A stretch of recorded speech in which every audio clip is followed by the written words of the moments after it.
सगळ्यांना क्रांतिकारी जय भीम। मी माया उके।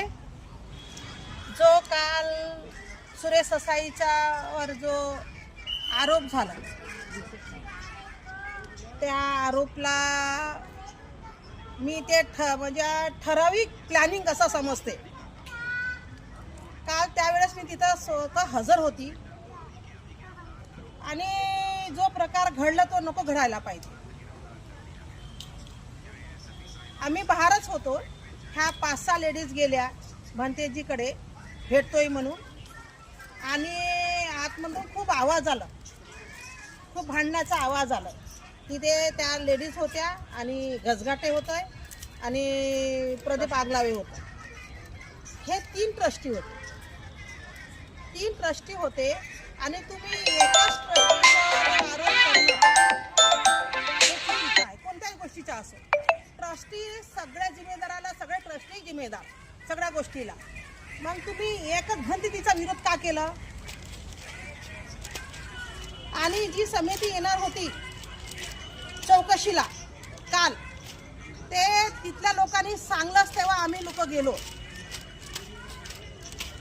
मला ह्या बायामधूनच मला एकीचा फोन आलं की मॅडम म्हणे चौकशी येत आहे 11 तारखेला, तुम्ही तुमचं निवेदन जे काय असेल ते। आम्ही म्हटलं हो आम्हालाही निवेदन द्यायचं आहे, ते भिंत पाडायची आहे मागची आणि याची साफसफाईची आणि हे जो काय आता जे मी कृत्य घडते पुस्तकात स्टॉल असो या कोणतंच असो हे तुम्ही बाहेर करा आणि हे जे कॉलेज आहे ही पण बाहेर करा। तुम्ही इथे जे श्रामनेर निघतील त्याच्या शिक्षणासाठी इथं ठेवा असं मी निवेदन दिलं काल। त्याच्यासाठी मी आलो होती काल। पण हे जो आतमध्ये बघून हा खूप म्हणजे आमच्या समाजाला हा काळक फासल्यासारखं हा कालचं कार्य झालं। हा लई चुकीचं झालं आणि भंतेजीला तुम्ही उत्तेजित केलं।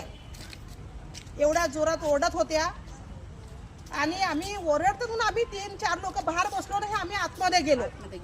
मी आतमध्ये गेलो तर त्या उज्ज्वला मॅडम त्यांनी म्हटलं की हा भंतेजी म्हणतो व्हिडिओमध्ये बघून घ्या, मी जे म्हणतो एक शब्द बघा। हा भंतेजी म्हणतो की माझ्या बाबाची दीक्षाभूमी आहे, तर भंतेजी मैंने का बोला ऐसे करके वो आहे। म्हणून हा प्रकार हा चव्हाट्यावर आणण्यासारखा नव्हतं, पण हा चव्हाट्यावर आणलं याचा मी निषेध करतो। ज्या कोणी हा घडवून आणलं त्याचाही निषेध आहे, कारण हा घडवलेला आहे।